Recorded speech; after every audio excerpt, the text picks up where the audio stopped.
criteria of an RP. So therefore, we still don't want to put that in a high hazard application. Lastly, this is the strange bird out of all of them, the atmospheric vacuum breaker. It protects against back siphonage only. It is not made for back pressure or continuous pressure, but believe it or not, it is a high hazard valve. It's the only one out of the devices that is construed as a high hazard valve. So it's good for a high hazard, it will be good for a low hazard. Its downfall is that it must have that 12-hour rest out of a 24-hour period, and it can have no shutoff valves downstream of this device.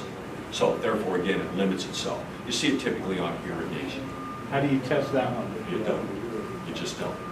By nature of it, it has a port to atmosphere, and usually valves that have a port to atmosphere would be construed as high hazard valves. But again, there's really not much that can go awry in there, and if your rubber seal does fail, you'll see water coming out of the canopy, so it'll let you know. Very obvious. Yes. Because of the high hazard, you want it to You tell want you to- something if it's not Exactly. working properly. You want it to do something to let you know. That's the Okay. beauty. While we're on it, that is the beauty of the RP. Right. It will let you know when it's not working correctly. Water will be coming out of that relief valve. So any questions so far on the devices? Okay. Let's go ahead and look at the assemblies. We'll hit the 5 main testable assemblies: the pressure vacuum breaker, the double check valve assembly, double check detector assembly, reduced pressure principal assembly, and lastly, the RPDA, reduced pressure detector assembly. Starting with the pressure vacuum breaker, it is good for back siphonage only, no back pressure. But it is made for continuous pressure, and it works in both a low and a high hazard application. Its installation is somewhat limited. Since it cannot be exposed to back pressure, it must be mounted 12 inches higher than the highest outlet. So whatever outlet we have, if it's a hose bib, sprinkler head, whatever that may be, this valve must be 12 inches higher than that outlet. So say if I wanted to irrigate a tree up on top of the hill, I can't put this down at the house and then run a line up to the top of the hill. That whole column of water presents a back pressure to the valve and it won't function correctly. I would have to run my line up to the top of the hill, then put my PVB up there to irrigate that tree. So it limits its applications. You've got to be careful about that. Other than that, again, back siphonage only, no back pressure. So that's the limiting factor of this valve. Where do we use it? Irrigation. Primarily an irrigation product. You'll see them used sometimes in a laboratory environment, but most of the time this is an irrigation product. If you ask me, John, how many of those go into industry versus irrigation? 99.99% of them go into irrigation. Very few into any other application.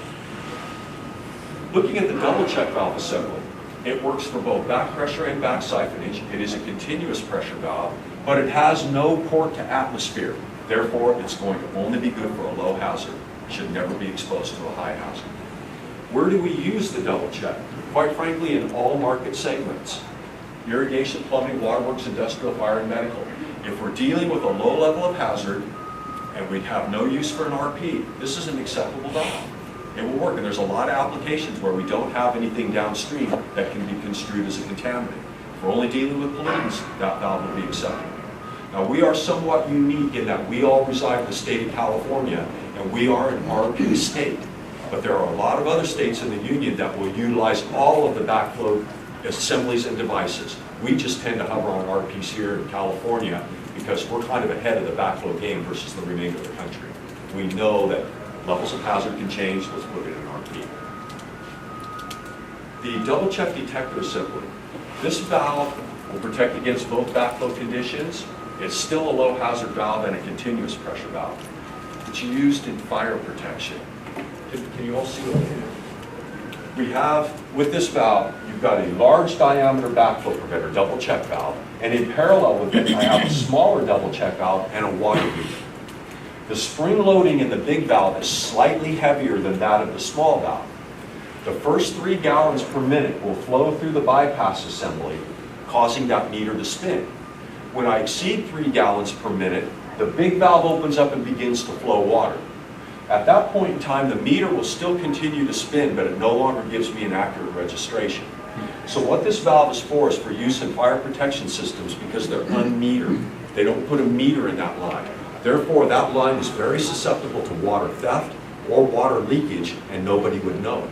So with this valve, when it's installed on the fire protection system, the water purveyor flips the lid says 0, or the register says 0, fine. He comes back in a year and he flips the lid, the register says 2,500.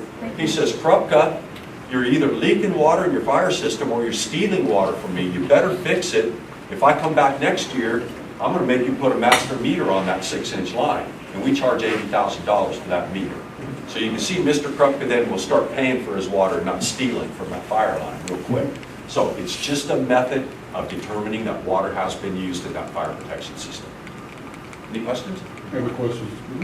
I'm a tester, so oftentimes when I'll go to certify one of these, sometimes it's been stolen and somebody came back and repiped it and they'll use different fittings. Is that going to affect the actual design of this, that is the flow? Yes. As well? Okay. All of the piping on that bypass and everything has been designed and constructed to make those crossover points correct. If you all of a sudden change that and you have different losses associated with that, it throws the whole thing out and the crossover point changes. With all backflow preventers, for those that know and some that don't know, you cannot put anything in a backflow preventer that is not supplied by the original equipment manufacturer. With a backflow preventer, with a flush valve on a toilet, you might buy parts from Kidco, from Repairco, from Rubberco. Doesn't matter. Doesn't matter. But with a backflow preventer, you're not going to have an aftermarket company making rubber and components for my backflow preventer. It's not allowed. The codes flat out say that. The backflow codes. You have to use original manufacturer's parts. That's it. So in that case, that valve is no longer approved, and quite frankly, as a tester, we have to say it failed. It's done. Some manufacturers, I've noticed that when you go to replace the backflow valve, the meter, they want you to buy everything. And I mean, I've seen them with some of the prices out there over $1,000, as opposed to you just want the backflow valve, which is $1,500. Right. You and I, yeah, I know exactly what you're talking about. That bypass assembly is probably about $1,200. Have you considered making the rising stems out of something other than highly salvageable metal? We have them out of highly unsalvageable stainless steel. Okay. Did you know we made that switch? No, I didn't. When you get a chance, come by and take a look at this one right here. We've gone to stainless steel on the stems. Good. Like you said, bronze is one thing. That's generally silicon bronze or some other. It's even worth even more than like red bronze. So, yeah, we got away from it. Thieves have figured that out. Yeah. That's Let's go on. Moving on here, the detector assembly. Again, it's a fire protection product. The average Joe is not going to have a detector assembly in his front yard. It's strictly, again, to meter that unauthorized use of water. Moving on, we get to the reduced pressure principle assembly. This is the only valve we've looked at so far where all the X's are in the yes column. The ultimate in mechanical protection. There's no valve in the world better than a reduced pressure principle assembly. And as we said earlier, we can mix anything we choose downstream of that valve except for radioactivity and raw sewage. So it is the ultimate in mechanical protection. So good are RPs. I physically watched the test myself that you can have both check valves fouled. That means water's going to be coming out of the relief valve. While we're pulling a vacuum on the inlet, and we also have back pressure, this valve will still not let anything get into the inlet. Now let me repeat that. I'll get inside and I'll take both check valves and I can foul them with a piece of wire. I can pull a vacuum on the inlet, meaning I'm in a back siphonage condition, and I can back pressure the outlet, meaning I'm in a back pressure condition. And this valve will still not let any of that fluid get into the inlet supply. That's how good they are. So when that's happening, you have water coming out of the relief valve, and at the same time you have air flowing back in where that water's coming out, and it still will not let that bad fluid get into the inlet. That's how good an RP is. So again, the best mechanical protection in the world. You look at other countries throughout the world, France, England, Australia, etc., their RPs are just like ours. They know that's the best in mechanical protection. So again, all X's in the yes column. Where do we use this valve? In every single market segment. If the level of hazard is high downstream, we must use the reduced pressure principle assembly. No question about it. As long as we have both that back pressure, back cycling that's occurring, must be the RP in a high hazard application. Any questions so far? How come fire codes usually require the OSMY valve? They're a visual indicator. In a smoky stairwell, you must be able to see at 50 feet that that valve is in an open position, and the stem up there Right. indicates that it's open.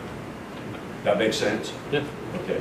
Now, moving on to the reduced pressure detector assembly.